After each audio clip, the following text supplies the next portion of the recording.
지금부터는 지금 코로나 팬데믹 하에 2020년, 21년에 그 북한 중국 관계가 어떤지에 대해서 좀 간략하게 설명을 좀 드리도록 하겠습니다.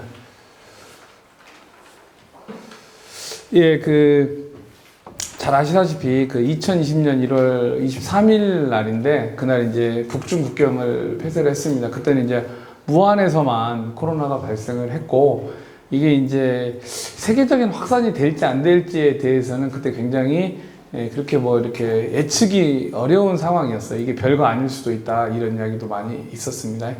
그리고 이제 그때가 제 기억으로는 제가 이제 그 직전 며칠 전까지만 해도 그 북중 국경 여행을 하고 있었습니다. 단동이라든가 그 도문이라든가 연길 같은 데 여행하고 있어서 좀 그때 생생하게 기억이 나는데, 그러니까 이제 그때가 그 북한에 이제 우리의 설 직전이었습니다. 설이 되면은 보통 그 북중 국경을 폐쇄를 하고 한 3주 정도 정비를 합니다. 그러니까 북중 국경에 다니는 철도, 배, 도로, 교량, 여러 가지 시설들을 쉬면서 정비하는 기간이었는데 이제 문을 설 때문에 닫고 나서 이제 지금까지 거의 이제 2년 가까이 이제 문을 못 열고 있는 상태다. 그다음에 이제 북한이 이렇게 일부 언론에는 제재 때문에 힘든데 이 국경 봉쇄로 인해서 더 힘들다 이런 언론이 나오고 있는데 언론 뉘앙스가 보면은 굉장히 북한이 봉쇄를 다 하고 있다 이런 조금 뉘앙스의 기사는 많은 것 같아요. 근데 이제 북한의 입장에서 보면은 자기들이 자발적으로 봉쇄를 생명안전 문제를 한 거지 그런 건 아니다. 이제 이렇게 보고 있는 것 같아요. 그다음에 앞에서도 조금 설명을 드렸지만은 현재 이제 국제 질서, 글로벌 질서의 상황이라는 게요. 그 미국과 이 동맹국들의 이런 그 군사적인 활동이 매우 커지고 있고 또 중국과 러시아의 전략적인 군사 협력이 굉장히 증가되고 있습니다. 앞에서도 이야기했듯이 미국은 5대양 6대주에서 이제 그 군사 훈련의 하부 구조로서 그 한미 군사 훈련, 한일 군사 훈련, 미일 군사 훈련 등 다양한 군사 훈련도 하고 있고 또 중국과 러시아도 이제 중국 러시아 사이에 있는 이 중앙아시아에서 이제 육상 훈련도 하고 있지만은 심지어 중국 군함이 현재 발틱까지도 진출을 해가지고 부분 이제 훈련을 하고 있고 또 아프리카 같은 데에 있는 그 중국의 1대1로 거점 지역에서 훈련까지는 아니지만 이제 이렇게 그 군함을 파견한다든가 이런 일을 하고 있습니다. 그러면서 2020년 10월에는 그 일본 열도를 갖다가 중러 연합 함대가 최초로 이 앞에서도 이야기했듯이 그 북해도와 혼슈 사이에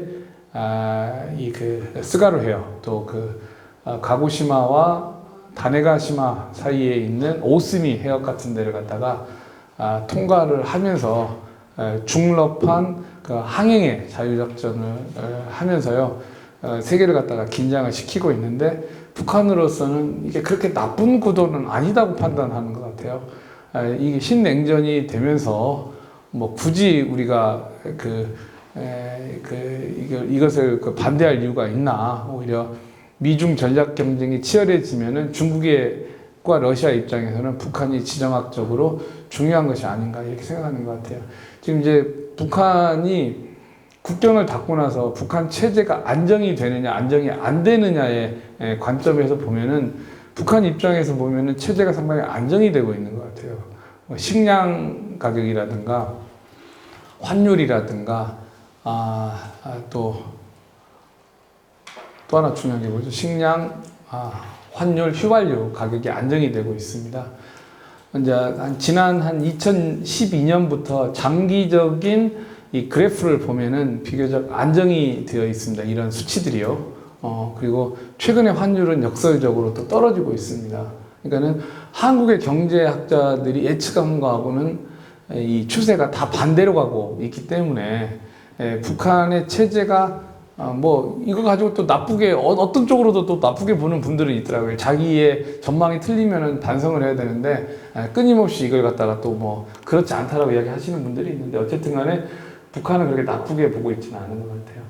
그 코로나 팬데믹 직후에 이제 국경의 몇 가지 변화를 보니까는요, 그 민간인 지역 군데군데 보니까 제가 간 건 아닙니다. 예, 중국 측에서 보내준 사진이라든가 또는 요새는 이제 중국 쪽에 있는 유튜브들, 중국판 유튜브들을 보면은 이 북한 여행, 이제 북중 국경 여행 사진이라든가 또는 뭐 이렇게 라이브 카메라로 북중 국경을 이렇게 실시간으로 보여주는 그런 것들이 많이 있어요. 그거 보고 있으면은요, 그 뭐 민간인 지역에 지뢰 설치 표시 같은 게 있더라고요. 그러니까는 민간인 지역에 지뢰 설치를 할 리가 없잖아요. 다시 말씀드리면은 북한에서 진짜로 생명 안전 문제로 이게 왔다 갔다 하지 못하게 민간인을 통제하려는 의지가 있는 것이 아닌가, 이런 것들이 조금 보여지고 있습니다. 예, 또 무역량이 어쨌든 간에 2019년도가 2017년도에 비해서는 굉장히 증가를 했는데 2019년도에 비해서는 한 8, 90%가 축소가 됐습니다. 그러니까는 굉장히 물자가 귀한 것만은 사실인 것 같아요. 그런데 이제 제가 영상을 통해서 그 뭐 해산이라든가 이런 데는 계속 영상이 나오더라고요. 이제 해산에 또는 이제 북한의 주요 그 평양 같은 데 있는 백화점들, 또 청진에 있는 상점들, 대체로 물자들이 있더라고요, 보면은. 그러니까는 외국 물자는 없고 대부분 이제 국산 물건이 있는 걸로 봐서 어느 정도 경제는 돌아가고 버티고 있다. 그 다음에 가끔씩 뭐 일제라든가 동남아 물건들도 있는 걸로 봐서 뭐 미약하지만은 그 이제 중국 말고도 제3국 물자가 유통이 되는 것도 사실이 아닌가 이렇게 조금 추정이 됩니다. 예, 이제 국경을 조금 계속 관찰을 하는 분들이 보면은 이제 초기에는 군인들이 이제 굉장히 긴장하는 모습을 좀 보였는데 최근 이제 그 북한 군대 영상을 보니까는 이 총 있잖아요. 총구를 갖다 땅바닥에 다 묻어놓고 있더라고요. 그래서 야, 저 진짜 저게 군대인가 싶을 정도로. 그러니까는 그 이 코로나 이전에 그 상태, 긴장이 없는 상태로 이게 회복이 된 듯한 그런 느낌입니다. 북한 주민들의 방역 상황을 보면 대부분 이렇게 천 마스크를 쓰더라고요. 좀 원시적이더라고요. 저게 과연 방어가 될 것인가 라는 관점에서 보면은 별로 방어가 되지 않을 것 같아요. 그러니까 어쨌든 간에 코로나가 유행하지 않는다라는 게 굉장히 맞는 설득력 있는 것 같아요. 코로나가 있다라면은 저렇게는 하지 못할 것 같은데, 또 시장 같은 데 보면 사람들이 모여다니는 걸로 봐서는 어쨌든 간에 코로나가 이게 없다 쪽이 맞는 것 같아요. 이게 만약에 지금 상황에서 국경을 열면은 이게 역설적으로 굉장히 지금 심각한 상황이 될 것 같아요. 델타 변이 바이러스까지 있기 때문에 지금 북한에 항체 있는 사람들이 거의 없기 때문에 이게 굉장히 심각한 문제인 것 같아요. 그러니까 거꾸로 국경을 여는 문제가 점점점 더 어려운 북한 지도부의 숙제가 되고 있지 않나 이렇게 생각이 됩니다. 근데 이제 북중 국경에서 들리는 소문은 너무 뭐 다양한 것 같아요. 뭐 일부 코로나 백신 중국 것도 들어가서 뭐 실험을 했다. 일부 뭐 올해 1, 2월에 보면 당대회 때 수천 명씩 모여서 행사를 하잖아요. 또 이 당대회 끝나면은 또는 뭐 군 열병식 같은 거 끝나면은 또 사람들 모여서 음악회 같은 것도 하고 또 축제도 벌이고 하는데 거기서 보면은 이 마스크 별로 안 쓰고 있는 사람들 굉장히 많거든요. 그런 걸로 봐서는 뭐 코로나가 아예 안 들어갔거나 또는 뭐 이제 음모론처럼 들리는 일부 백신이 들어갔다 뭐 이런 이야기가 있는 것 같아요. 그다음에 북중 국경이 대체로 육상 통과 지점이 한 22곳이 있는데 대부분 이제 그 유지보수 공사를 하고 있습니다. 유지보수 공사를 한다는 것은 코로나 이후 무역 재개에 대한 열망은 있는 것 같아요.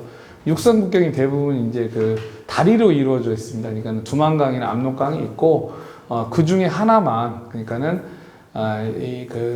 저기 백두산에 있는 그 지역만 이렇게 그 땅으로 이렇게 붙어 있는 지역이 하나 있는데 그쪽에 이제 중국 쪽으로는 장백현이 됩니다. 북한으로서는 이제 삼지연 무봉지구 무산 쪽 무봉지구가 되는데 그쪽도 지금 굉장히 정비하는 것이 이제 보여지고 있습니다.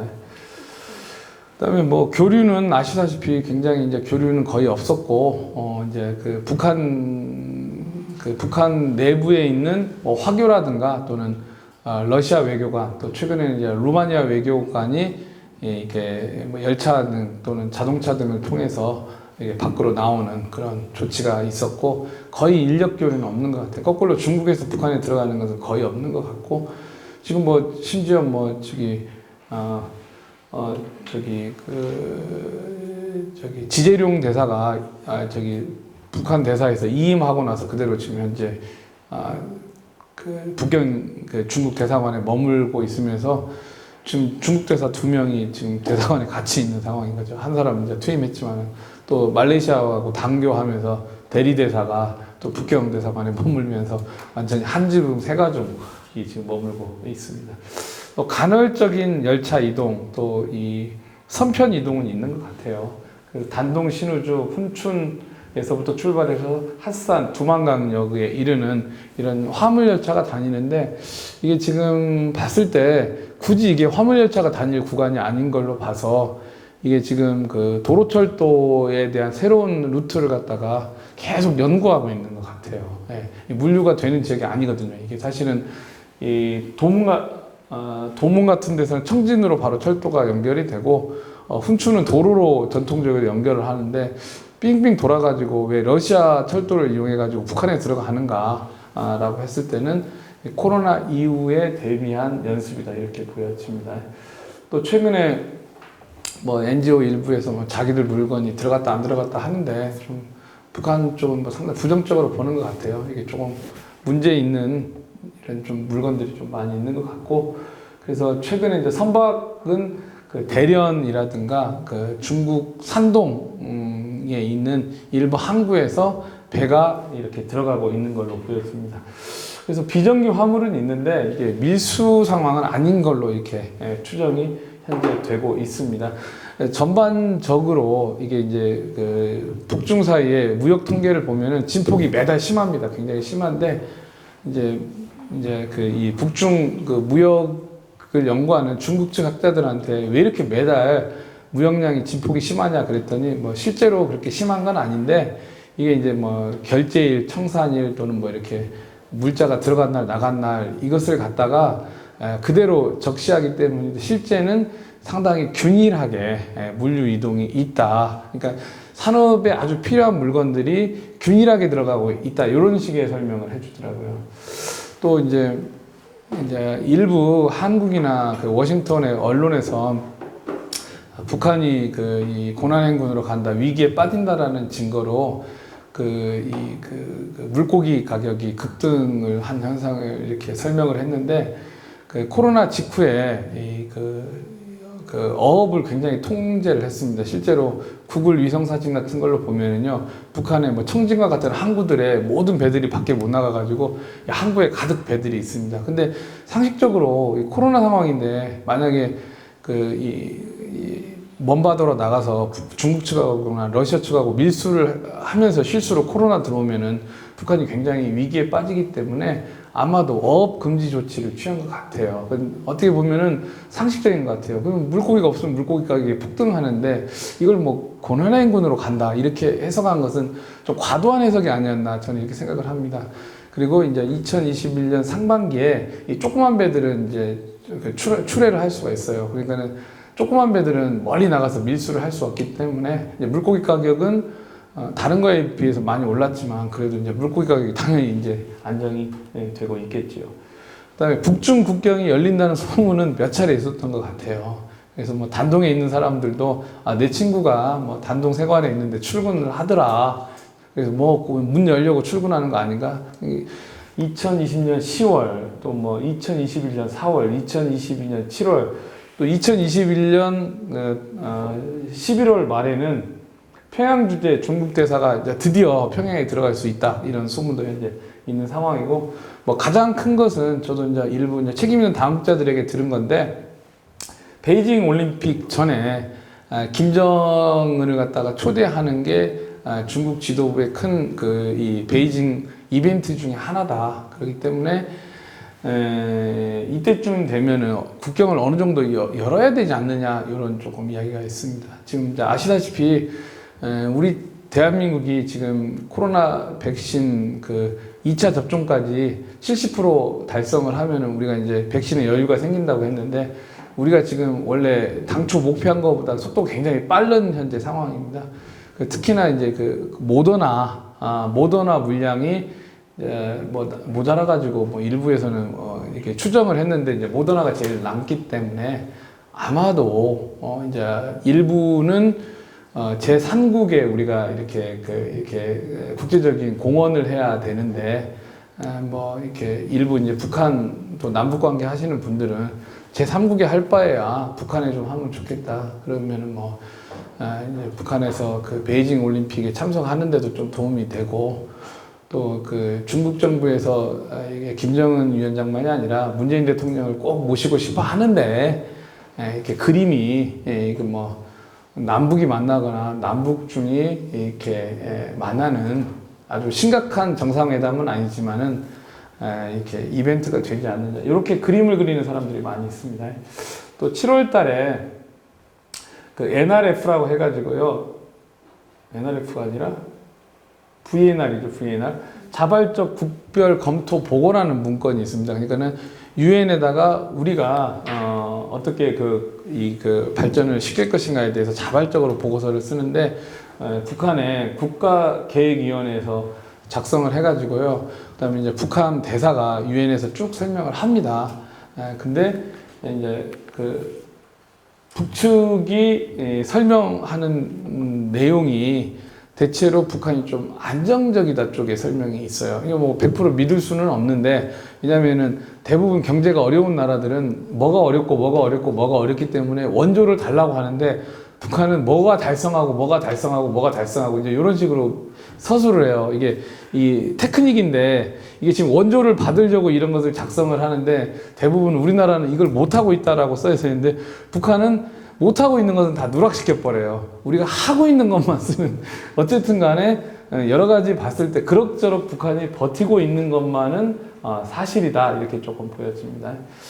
그 다음에 이제 최근에 있었던 그 북한 중국 사이의 가장 큰 이벤트는 2020년 10월에 있었던 항미 원조 70주년 기념이었습니다. 작년 10월이고 또 이게 어떤 거냐면은 이제 한국 전쟁이 일어나는 과정에서 김일성이 그 이제 모택동하고 그렇게 협의를 하지 않아요. 스탈린하고 협의를 해가지고 6월 25일 날 전쟁을 일으키는데 모택동이 여기에 대해서 굉장히 불만을 갖습니다.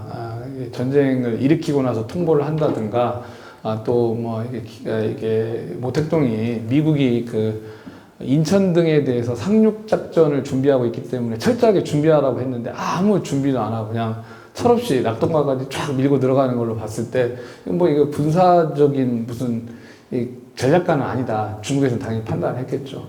그러다가 중국의 예측도 아니고 이건 뭐 상식적으로 인천에 상륙작전을 한다는 것은 1949년도에 미국의 전략계획이 있었기 때문에 당연히 이제 상륙작전을 했습니다. 그리고 나서 이제 김일성이 모택동에게 이제 중국군을 좀 파견해달라고 이렇게 뭐라고 할까요? 고개를 확 숙이고 이제 읍소를 하는데 10월 초부터 이제 중국 쪽에서 그 대규모의 정보 부대를 보내고 10월 19일 날 도강 주요 지역에서 이렇게 단동이라든가 주요 지역에서 이제 중국군이 보강을 하고 10월 25일부터 이제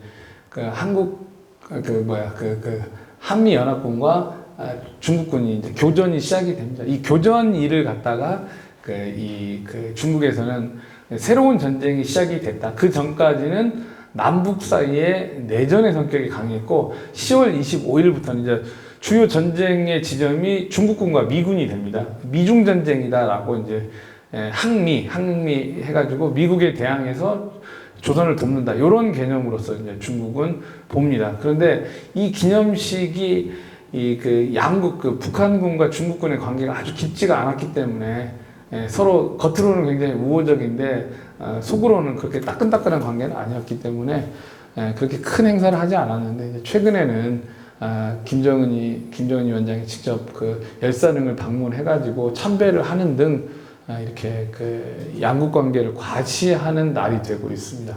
과거에는 북한이 중국의 도움을 받았다 말하는 것조차가 자주국방이라는 거하고 틀어지기 때문에 또는 북한에 있는 이 전쟁 기념관에 평양에 있는 전쟁 기념관에서조차도 중국군의 역할에 대해서 최대한 축소해서 설명을 했는데 지금은 그런 거에 대해서 이렇게 축소를 별로 하지 않는 그런 시대가 되고 있다. 또 7월에 2021년 7월에 동맹조약을 갖다가 이렇게 제3차 자동 연장식을 하면서 굉장히 성대하게 뭐 인적 교류는 없지만은 이게 치르는 형태를 가지고 있습니다. 또 2021년 현재 상황입니다. 11월 지금 10월이죠. 10월 상황을 보면은요, 루마니아 대사관이 철수를 해가지고 극히 이제 일부의 국제기구만 지금 현재 남아 있고 러시아, 몽골, 중국, 쿠바, 이집트, 라오스, 몽골, 팔레스타인, 시리아, 베트남 등의 외교관들만 평양에 남아 있는 현재 상태가 되고 있습니다. 예, 이제 좀 일부 사람들이 7월 달에 통신선이 재개되면서 좀 막 일부 사람들이 텔레비에 나와서 막 그러더라고요. 곧 있으면 정상회담으로 간다. 잘 아시다시피 통신선은 박정희 시대에도 전두환 시대에도 노태우 시대에도 연결이 된 거거든요. 싸우면서도 전쟁을 한다고 그러잖아요. 전쟁 시기에도 통신을 한다고 하잖아요. 이거에 대해서 굉장히 의미 부여를 하는 분들이 있는데 이것은 그냥 이렇게 신뢰 조치도 아니고 그냥 가장 기본적인 전화 정도가 된다. 이렇게 보는 게 조금 맞는 것 같은데 이제 과도하게 이 문제를 가지고 종전선언까지도 이제 시야에 두시는 분들이 있는데 이제 아시다시피 지금 언론은 보셔서 아시겠지만 한미 사이의 종전선언에 대한 토론은 거의 없는 거고 북한이나 중국으로서는 굉장히 부담스러운 것 같아요. 이 하노이 결절 과정에서 종전선언이 하나의 문제점이 됐었는데 이걸 왜 다시 꺼내고 한국 언론들이 왜 다시 꺼내는지에 대해서는 좀 미국이나 중국이나 북한의 관점에서 보면 좀 미스테리한 그런 사고가 있는 것 같아요. 그다음에 북미 사이에 이렇게 접촉이 있다라고 하는데 하여튼 최대한 저도 알아보면 직접 접촉은 없다. 그러니까는 어쨌든 직접 접촉은 없어도 이렇게 눈빛으로 접촉하는 방식이 있으니까 그 정도 접촉인 것 같습니다. 2021년 10월 28일 날 국정원장이 국회 정보위원회에 보고한 내용인데 같이 좀 이렇게 큰 차이는 없지만은 연결해서 좀 설명을 드리도록 하겠습니다. 전체적인 내용은요, 지금 일부에서는 북한이 어쩌다 그러는데 특이사항은 없다. 그 다음에 종합적으로 김정은 위원장 건강하다. 다만 이제 우려가 되는 것은 그 영변에서 핵활동 이게 좀 재개되는 거 아니냐, 연기가 좀 올라오고 있나 봐요. 그 다음에 대외 교역 동향이 어떤가, 이런 내용입니다. 몇 차례 김정은 위원장이 지금 살이 좀 빠져가지고 일부 보수적인 언론에서는 건강 이상설을 제기했는데 몸무게가 이제 140kg에서 20kg가 빠져가지고 정상으로 간다. 요걸 가지고 이제 특히 이제 일본 언론에서 이상설을 제기를 했고 이제 중국 측의 전문가들하고 좀 토론을 해봤는데 리설주 여사의 말은 좀 듣는다. 건강 문제에 대해서는 그때 담배 문제 가지고 동생인 김여정 부부장이 말을 하니까는 상당히 불쾌하게 생각을 하는데 어쨌든 건강 문제만은 부인의 말을 듣고 있다. 이렇게 전반적으로 이야기가 나오고 있고요. 또 미국이나 일본의 보수 언론에서 이렇게 김정은 위원장이 건강이 나쁘기 때문에 대역을 쓴다. 이런 신문이 났는데 요거에 대해서 우리 정부에서는 대역설은 말도 안 된다. 그 다음에 이제 전체적으로 아마 코로나가 어느 정도 안정이 되는가 봅니다. 올해 이제 70일에 공개 활동을 한 걸로 봐서 작년 49회보다 이미 상당히 증가했다. 그래서 북한도 코로나를 좀 넘어서는 거 아닌가. 그 다음에 김정은 주의라는 용어를 사용하는 등 김일성, 김정일 주의를 넘어서는 무슨 독자적인 사상 체계를 정립하고 있는 단계가 아닌가라고 보여집니다. 그 다음에 많은 행사장을 잘 보면은요, 김일성과 김정일의 사진이 제거가 돼 있습니다. 그래서 김정은의 사진만 지금 노출을 하고 있다라고 보여집니다. 2019년 2월 하노이 회담의 책임자 중에 한 사람이었던 김여정 부부장이 1년 이상 언론에 나오지 않았고, 또 2020년 이 상반기부터 다시 언론에 출연하기 시작을 했습니다. 어쨌든 간에 하노이 실패에 대한 징계는 받고 다시 외교안보 또 대남 분야에서 총괄을 맡고 있다. 그러니까는 여러 채널에서 오는 보고를 종합을 해가지고 김정은 위원장한테 제공하는 것이 김여정 위원장이다. 김여정 부부장이다. 그다음에 직접 비공개로 지방을 방문하는 것을 우리 측에서 파악을 하고 있습니다. 예, 올해 총 34회 정도 공개 활동을 해가지고요. 작년에 징계 과정에서 한 17회 했던 것보다는 급증했다 이렇게 보여집니다. 또 핵시설이 2018년 말에 한반도 평화 프로세스에 의해서 중단되었던 영변의 오메가와트급 이 원자로가 지금 현재 재가동되고 있고 또 2021년 2월에서 7월 사이에 핵 재처리 시설이 가동되고 있는 것이 아닌가 하는 이런 지금 우려가 낳고 있습니다. 특히 이제 우리가 지금 경제 상황을 이야기했는데 뭐 제가 설명하는 거랑 큰 차이는 없는 것 같아요. 올해 현재까지 그 북중 무역액이 한 2천억 원 정도 됩니다. 그러니까는 작년 대비해가지고 작년에 북중 무역액이 6천억 원, 굉장히 축소가 됐죠. 그 전에는 뭐 7, 8조 이상인데 7, 8조라고 하더라도 우리나라에 조그마한 이 도시 정도의 무역액밖에 안 되는데 그 조그마한 무역이 더 축소돼 가지고는 올해는 한 2천억 원 정도밖에 안 된다. 그러니까는 뭐 한 달에 200억 정도 무역을 한다는 것은 뭐 상상 거의 뭐 무역이 없다라고 보는 게 맞는 거겠죠. 그래서 지금 코로나보다 북한 내부에서 더 심각한 것은 이 수인성 전염병이 확산이 되고 있다.